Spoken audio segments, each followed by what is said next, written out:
99% des gens perdent leur temps. Ne sois pas comme 99% des gens. Les gens gaspillent leur temps sur des choses qui amoindrissent leurs esprits, comme si ça n'était pas leurs deux actifs les plus puissants, le temps et leur esprit. Ils font des choses qu'ils détestent pour acheter des choses dont ils n'ont pas besoin avec de l'argent qu'ils n'ont pas, pour impressionner des gens qu'ils n'aiment pas. Mais je te jure, c'est ça.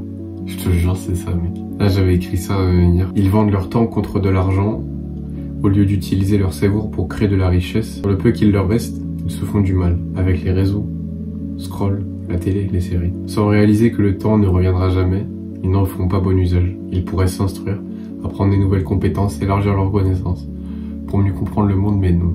Ils amoindrissent leurs esprits et s'abrutissent. Ne sois pas comme 99% des gens. Sois le 1%. Sois différent. Sois une exception. Sois exceptionnel. Utilise ton temps intelligemment pour que ton cerveau devienne ton actif le plus puissant, puis utilise ton cerveau pour devenir riche. Le succès requiert du focus, de l'immersion, d'arrêter de se bousiller le cerveau pour en faire un actif puissant, et d'arrêter de gaspiller ton temps. Là, je pense que c'est vraiment important. Il y a une seule chose que tu retrouveras jamais, c'est le temps que tu as perdu. L'argent que tu gaspilles, tu peux en refaire toujours. De l'argent, tu vois. Mettons, je perds 1000 € demain, je les referai ces 1000 €, tu vois. Pas de problème. Enfin, même si c'est chiant, tu vois. Mais je vais les refaire. Alors que là, demain, je perds une journée, je la retrouverai jamais ma journée. C'est foutu, frère. Tu peux pas faire n'importe quoi avec son temps. Juste visualise que tu vas mourir, en fait. Aussi. Tu vas mourir. Enfin, je veux pas le mec qui plombe l'ambiance, tu vas canner, en fait. Non, mais juste, mec, on va tous mourir, en fait. Tu vois. Notre vie, elle a une date de péremption. Donc, en fait, utilise ton temps. Parce que t'en as pas à l'infini. Tu vas approximativement vivre 85, peut-être 90 ans. Pas plus, tu vois. En vrai, si t'es pas con, si tu fais du sport, que tu manges bien, que tu dors bien, et que tu te sens bien dans ta tête, je pense que tu peux vivre jusqu'à 100 ans et tout, mais tu vas pas vivre des millénaires, hein, mec. Donc arrête de faire n'importe quoi avec ton temps. Déjà juste que tu dors un tiers de ta vie, hein. C'est assez, tu vois. Tu perds déjà un tiers de ta vie, entre guillemets, et tu perds pas plus, tu vois. En plus c'est con, mais tu vois, tout le temps que tu vas perdre à scroller sur les réseaux, regarder la télé, les séries, les trucs qui servent à rien. Le pire c'est que le temps il passe vite. Quand tu le fais, ça passe vite. Et quand tu regardes en arrière, en fait, t'as aucun souvenir de ce que t'as fait. Genre, c'est comme si t'avais rien fait. C'est triste de regarder en arrière et de constater que qu'il s'est rien passé, que t'as rien changé, que c'est toujours le même. Mais si tu veux mon avis, si tu veux vraiment pas faire partie des 99% des gens qui gaspillent leur temps et qui bousillent le cerveau, bon, la première étape, je pense, c'est d'arrêter de se bousiller le cerveau. Je pense le premier truc, c'est d'arrêter de se bousiller le cerveau. Avec les réseaux, avec la télé, avec les séries et tout. Avec les jeux vidéo, mec. En fait, tout ça, ça t'abrutit de ouf. Ça te rend débile. Je te jure, ça te rend débile. Et c'est que quand t'arrêteras de bousiller ton cerveau, et je te le dis par expérience, parce que je me bousillais le cerveau avant, que t'arriveras à rester conscient de ce que tu fais tout le temps. Tu sais, des fois, typiquement, tu peux vouloir arrêter de manger de la merde, et c'est tout à ton honneur. Hein. Mais il y a des fois où tu vas juste passer en mode pilote automatique. Tu vas même pas te rendre compte que t'es en train de manger de la merde, en fait. Parce que t'es pas conscient de ce que tu fais, t'es complètement... T'es dans tes pensées, mec, tu réfléchis même pas. Tu manges, en fait. Et ça, c'est parce que t'as un cerveau complètement bousillé, mec. Je te jure. C'est parce que t'as un cerveau, il est défoncé, mec. Et je trouve qu'un des meilleurs moyens pour éviter ça, en fait, c'est le phénomène de mindfulness. Donc être conscient, en fait, littéralement, en anglais. Et pour ça, rien de mieux que la méditation, en fait. C'est pour ça que je médite. Hein. J'ai pas encore médité ce matin, mais je sais qu'après mes enregistrements et que j'aurai scripté mes vidéos, je vais aller faire ma petite routine du matin, tu vois. Je vais méditer, prendre ma petite douche froide, je vais écrire dans mon magnifique carnet, dans mon magnifique journal que je me suis acheté. Oh, d'ailleurs, j'aurai peut-être des phrases à lire. Et ouais, faut arrêter de se bousiller le cerveau en premier, quoi. Donc pour ça que j'ai pas les réseaux, d'ailleurs. C'est un choix vraiment juste pour arrêter de me bousiller le cerveau. C'est pour ça que je joue pas aux jeux vidéo non plus. Pour ça que j'essaie de m'instruire au maximum au lieu de regarder du divertissement. En fait, mon divertissement, c'est des podcasts sur l'entrepreneuriat. C'est ça mon divertissement. Et c'est comme ça que tu montes en niveau en fait déjà. Parce que t'arrêtes de te faire du mal, t'arrêtes de te tirer vers le bas en fait. En plus tu vois, en vrai les réseaux c'est vraiment un truc, mec t'en as vraiment pas besoin. Je pense que t'en as pas besoin. On croit qu'on en a besoin, mais que dalle en fait. Gros que dalle. Je te jure que depuis que je les ai plus là, depuis le mois de mai, on est le 1er septembre, depuis le mois de mai, la fin du mois de mai vers le 20, gros je vis très bien sans. Et je suis très sociable, hein. Ça m'empêche pas de voir des amis. Hein. Au contraire, j'ai jamais vu autant d'amis en dehors de ma vie normale, tu vois, que depuis que j'ai pas les réseaux. C'est assez contradictoire parce que les réseaux sociaux sont censés te faire sociabiliser, mais c'est pas le cas. Donc ouais, plus de réseaux, plus de jeux vidéo, plus de trucs débiles dans ma vie, mec. Télé, plus de séries, plus de merde comme ça, tu vois. Juste pour arrêter de me bousiller le cerveau en fait et commencer à devenir en fait intelligent et faire marcher un peu là-dedans quoi, les cellules grises, la matière grise. Voilà. Alors je t'ai dit aussi, le succès ça requiert du focus et de l'immersion. Et en fait quand t'es focus et que t'arrêtes de bousiller ton cerveau et que t'es vraiment en immersion, en fait le résultat c'est que t'arrêtes de gaspiller ton temps. C'est pas en arrêtant de gaspiller ton temps que tu vas être focus et que tu vas être dans l'immersion. En fait, et le focus et l'immersion c'est deux choses différentes. J'ai fait des schémas pour illustrer un peu ce que c'est. Alors, le focus, alors je sais pas si tu vois, le focus, ça, c'est aller fort dans une direction. Quand t'es focus, tu vas dans une seule direction. Tu vas pas dans 4000 directions en même temps et tu vas à moitié dans les 4000, tu vois. Non, tu vas dans une seule, mais tu vas fort. Et l'immersion, c'est juste en dessous, je sais pas si tu vois, ok, c'est le focus, mais t'as des barrières autour, tu vois. Ça veut dire que tu vas à fond dans un domaine. Donc imagine que toi, c'est la flèche qui va à fond dans un domaine. Mais autour, t'as des barrières. Tu vois, qui laissent absolument rien rentrer. Et ça, c'est de l'immersion. Et l'immersion, c'est quand ton environnement représente ce que tu veux accomplir. Et ton environnement, c'est le contenu que tu regardes, ton entourage et ton environnement physique. Donc le contenu, ça passe par les vidéos YouTube, les podcasts que tu écoutes, etc. L'entourage, bah, c'est littéralement les personnes que tu fréquentes. Et ton environnement physique, ta chambre, ton ordi, ton téléphone, ton bureau et tout. Comment est-ce que c'est organisé pour atteindre ton objectif? Et c'est deux choses qui sont différentes. Hein. Le focus et l'immersion, c'est pas pareil. Mais pour rester focus sur un seul élément pendant une longue période de temps, j'ai trouvé que c'était beaucoup plus facile sans les réseaux sociaux. Je vais juste t'expliquer pourquoi. Parce que si tu veux, sur les réseaux, on a beaucoup d'informations, beaucoup de trends qui arrivent très vite. Et tu peux être tenté de changer de focus en fait. Malheureusement, quand tu as les réseaux sociaux, tu vas changer de focus tout le temps, j'ai l'impression. Et même moi, alors que j'ai très peu de distractions, genre ma seule distraction c'est genre des fois je regarde des vidéos YouTube. Et c'est des vidéos YouTube genre de développement perso ou de business en fait. C'est tout ce que je regarde. Je regarde que ça. Et les podcasts c'est pareil. Et je sais pas, récemment j'ai commencé à poster sur X, sur Twitter, tu vois. Et ce que je me suis fait laver le cerveau, genre je regarde des vidéos de Danko, je regarde des vidéos d'autres mecs et ça me dit ouais mec, poste sur Twitter, c'est la base, écrire c'est la base. Et oui, écrire c'est la base. Mais c'est pas mon focus, donc je m'en fous en fait de Twitter. C'est bien, hein, du coup maintenant j'ai Twitter, mais je veux poster peut-être une fois par jour, mais avant ça a commencé à me laver le cerveau, j'ai commencé à regarder des vidéos sur comment percer sur Twitter, alors que c'est vraiment pas mon souci, tu vois. Et j'ai commencé un peu à me défocus de YouTube, alors que c'est YouTube, c'est ce que je veux faire et c'est ce que je préfère faire. Alors que j'ai pas les réseaux, mec.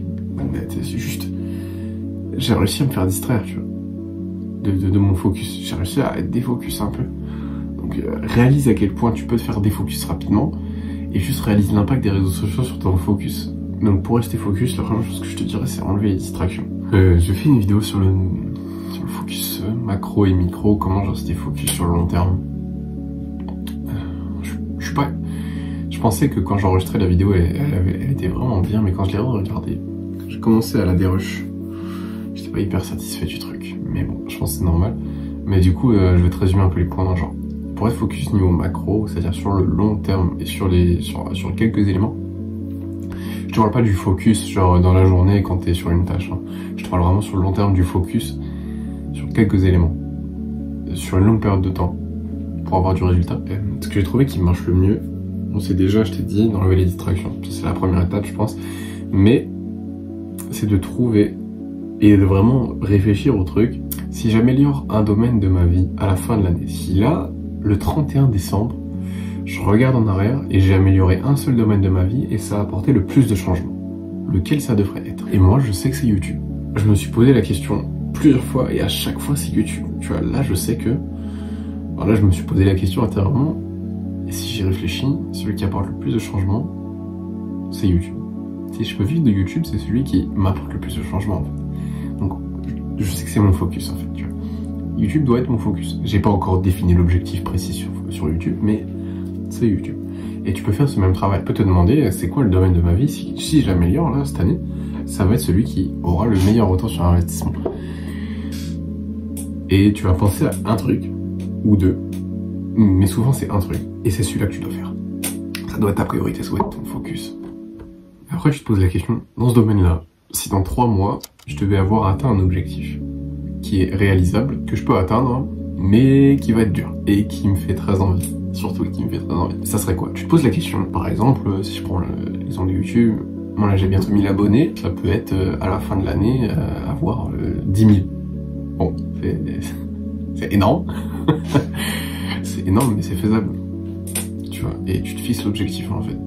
Et après, une fois que tu as le domaine, l'objectif dans le domaine, tu recherches l'action qui te rapporte 90% des résultats pour 10% des efforts fournis. Voilà. Et en fait, tu vas bombarder l'action, tu vas faire des progrès. Et c'est comme ça que tu restes focus en fait. Maintenant, quotidiennement, tu as l'action, tu as une timeline sur 3 mois. Et tu sais que c'est l'objectif qui va t'apporter le plus de changements dans ta vie. Donc en fait, tu vas t'y tenir. Et si tu enlèves les distractions, c'est top, c'est top. Maintenant, pour réussir dans un domaine, pour être excellent, je me rappelle, il y avait des jeux vidéo dans lesquels j'étais assez bon, par exemple. Un jeu vidéo mobile qui s'appelle Summoner's War, j'étais objectivement assez bon. Il y avait des millions de joueurs, plusieurs dizaines de millions de joueurs, et j'étais dans le top 10 000 des joueurs. J'étais en dessous du top 10 000, enfin j'étais dans le top 10 000 des joueurs, tu vois. Donc, sur les 10 000 meilleurs, bah, j'étais dans les 10 000 meilleurs, et j'étais pas le 10 000e, tu vois. Sur des millions, tu vois, des dizaines de millions de joueurs, donc j'étais plutôt bon. Et en fait, ce qui a fait que j'étais bon, c'est que j'étais dans l'immersion. Et je t'expliquais un peu juste avant que l'immersion, c'est en fait ton environnement qui représente ce que tu veux accomplir. Donc le contenu, l'entourage et l'environnement physique. Et en fait, c'est vrai. J'étais à fond dans le truc. Tous les jours, je jouais aux jeux vidéo, à ce jeu vidéo-là, à Summoner's War. Je regardais du contenu sur Summoner's War, mais plusieurs heures par jour. Hein. Mon entourage jouait à Summoner's War. Plutôt proche, tu vois. Et en plus, je trouvais des gens sur Discord qui jouaient à Summoner's War. Et je faisais des appels avec eux. Et mon environnement physique tournait autour de Summoner's War, tu vois. Genre, sur mon ordi, j'avais installé Summoner's War. Dans mon tel, il y avait Summoner's War. Je voyais que ça, en fait. Je voyais que ça. Et j'étais totalement en immersion.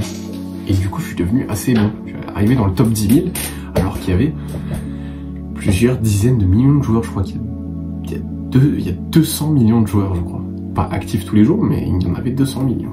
Énorme le truc. Et j'étais dans les 10 000 meilleurs. Alors que j'étais très jeune. Hein. J'étais un petit crack déjà. J'étais un petit prodige. Mais bref, là où je veux en venir, c'est que tu dois reproduire ce truc-là. Tu peux te mettre en immersion totale. Et c'est exactement ce que je fais. Je suis en totale immersion.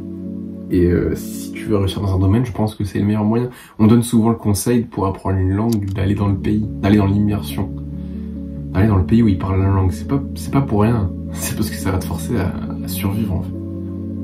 Tu vas devoir t'adapter en fait. On est une machine d'adaptation et si ton environnement tourne autour d'un objectif, tu vas finir par atteindre l'objectif en fait. Si tu regardes que du contenu sur l'entrepreneuriat, le business, le développement personnel, que ton entourage, pareil, ils ont les mêmes centres d'intérêt, ils parlent que de business, de développement personnel, de faire de l'argent, et que ton environnement physique, tu vois, que ton ordi il est organisé pour le travail, que ta chambre elle est rangée, que tu as un environnement plutôt organisé pour la productivité, le bien-être et tout, bah tu vas y arriver en fait. Parce que tu es dans l'immersion totale, tu vas être forcé de survivre dans cet environnement. Et là, t'as un cocktail parfait pour réussir. Parce que tu t'arrêtes de te bousiller le cerveau, t'es focus sur un truc, t'as plus de distraction. Et ton environnement est optimisé pour ton objectif, t'es en totale immersion. Pour moi, ça, c'est qu'une question de temps avant que tu réussisses. C'est exactement ce que je suis en train de faire, tu vois. Mais c'est surtout parce que t'arrêtes de gaspiller ton temps aussi, tu vois. Tu mets ton temps dans les bonnes actions et le peu de temps que tu passes à te divertir, même ton divertissement, il te rapproche de tes objectifs, tu vois. Parce que tu regardes des podcasts, parce que tu t'instruis. Et je pense que c'est comme ça que tu mets une vitesse à tout le monde. Et tu sais, je crois que j'ai fait le con, en fait. Je vais te faire une petite confidence. Moment confidence. Tu vois, bon, je proposais un accompagnement pour des gars qui veulent arrêter la pornographie, tu vois. Et en fait, je me suis dit que j'allais proposer ça parce que je sais que c'est un problème hyper relou pour les mecs qui rencontrent le problème. Je sais que je suis compétent dedans parce que j'ai déjà aidé des mecs. Et je veux de l'expérience. Mais c'est cringe. Je trouve que faire un accompagnement pour arrêter la pornographie... Enfin, c'est pas que c'est cringe, mais faut surtout pas que je m'enferme dedans, en fait. Je pense que c'est une erreur à éviter absolument. Mais je voulais de l'expérience. Je pense qu'après l'accompagnement, d'un mois, je proposerais juste une communauté. En vrai. Une communauté. Comme ça, en fait... Genre sur School, tu vois, typiquement. Comme ça, il y a les mecs qui regardent mes vidéos. Ils ont un max de valeur. Mais il y a les mecs sur School que je peux aider personnellement et qui auront encore plus de valeur. Parce que le contenu sur School, je pense qu'il va être beaucoup plus poussé que sur YouTube. Pour le coup. Je vais rentrer beaucoup plus en détail. Et je pense que c'est ce que je vais faire, tu vois. Moi, je kifferais avoir une commu. Ça serait trop bien. Ce serait génial d'avoir une communauté sur School. En plus, la plateforme elle est trop bien. Genre, pour ceux qui connaissent School, là, c'est une putain de plateforme. Je pense que je vais faire ça. Hein. J'essaie de rendre le truc pas trop cher. Tu vois, genre, peut-être 40 balles, 50 balles max, tu vois, par mois. Et comme ça, les mecs qui sont dedans, ils ont un max de valeur. Et comme ça, en fait, surtout, parce que si je fais 40-50 balles, c'est pour une commu, en vrai, c'est 1 $, je trouve. Pour moi, une commu, c'est pas comme un accompagnement. Parce que là, l'accompagnement que je vais proposer, j'ai fait le calcul. Pendant un mois, chaque mec que je vais avoir, je vais lui allouer un peu plus de 10 heures de mon temps. Un peu plus de 10 heures de mon temps. Par mec. Hein. Et à 10 heures de mon temps, mec, j'ai fait le calcul. Même pour le prix final que je souhaite proposer pour un accompagnement, qui est autour de 140-170 €, même là, parce que, en gros, dans l'accompagnement, je vais aussi proposer, j'aime pas le mot formation, mais je vais proposer du contenu supplémentaire pour arrêter la pornographie. Et, on est sur probablement plusieurs heures de contenu qui m'ont demandé à peu près 20 heures à tourner au total et à scripter. Donc en fait, il y a 20 heures en plus qui doivent être amorties avec ça. Et en fait, j'ai fait le calcul, si je fais le prix, genre mettons 150 € pour l'accompagnement mensuel, et ben en fait, je me rémunère 7 € de l'heure. Voilà. Voilà. Avec 7 € de l'heure, je survis pas en fait, tu vois. Alors que je propose même pas l'accompagnement pour 140 €, je vais probablement le proposer pour 35 balles, tu vois. Donc en fait, je vais me rémunérer 3 € de l'heure. Terrible, non? Bref, c'est la petite erreur que j'ai faite. Pour ça, je pense que je vais faire juste un mois avec l'accompagnement et je vais arrêter après. C'est tout ce que je voulais dire. Bref, sur ce, passe une excellente journée, lève-toi tôt. Je te dis à très vite pour une prochaine, mec.